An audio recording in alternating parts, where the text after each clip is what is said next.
वो पुरानी हवेली सिर्फ ईंटों और पत्थरों से बनी इमारत नहीं है, बल्कि एक जिंदा जगह है।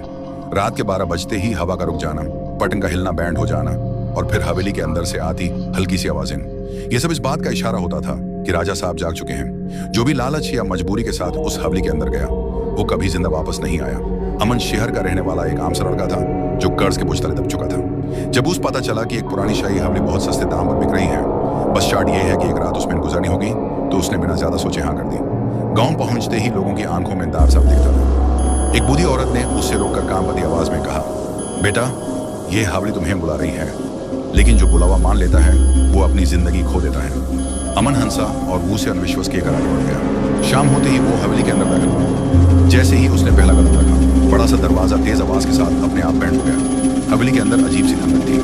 दीवारों पर राजा साहब की तस्वीरें लगी हुई थी, जिनमें उनकी आंखें ऐसी लग रही थी जैसे अमन घूर रही। घड़ी ने रात के 12 बजाए और अचानक पूरी हवेली की सारी घड़ियां एक साथ रुक गई। उसके कानों में अचानक बैल की हल्की सी छां छां गूंगी, जबकि वहां उसके अलावा कोई नहीं था। तभी दारबर का बड़ा दरवाजा धीरे धीरे खुला। सिंहासन पर एक गहरी परछाई बैठी हुई थी। थोड़ी ही देर में वो परछाई आगे बढ़ी और चंदनी की रोशनी में राजा साहब का चेहरा दिखने लगा। आधा जाला हुआ, लाल आंखें और होठों पर जान के खौफनाक मुस्कुराहट। राजा साहब ने धीमी पर भारी आवाज में कहा, अमन, तुम भी पैसों के लिए आए हो, बिल्कुल उन सब की तरह। अमन का पूरा जिस्म कांप रहा। राजा साहब बोले, ये हवेली मेरी रूह से चलती है, मैं मरा नहीं हूं। मैं उन सब जो लालच लेकर यहाँ आए।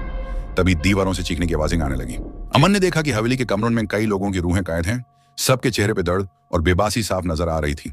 अमन भागने लगा, लेकिन हर दरवाजा बैंड था, हर रास्ता उसे वापस राजा साहब के दरबार की तरफ ले आता था।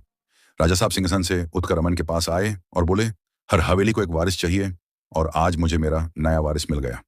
अमन ने जोर से चीख मारी और पूरी हवेली अंधेरे में डूब गई। अगली सुबह गांव वाले हिम्मत करके हवेली के पास आए। सब कुछ बिल्कुल शांत था, जैसे रात में कुछ हुआ ही ना हो। जब उन्होंने दरबार में देखा तो दीवार पर एक नई तस्वीर लगी हुई थी। राजा साहब के साथ अमन भी खड़ा था, बिल्कुल शाही लिबास में। तस्वीर के नीचे लिखा था, जो अंदर गया वो हमेशा के लिए यहीं का हो गया।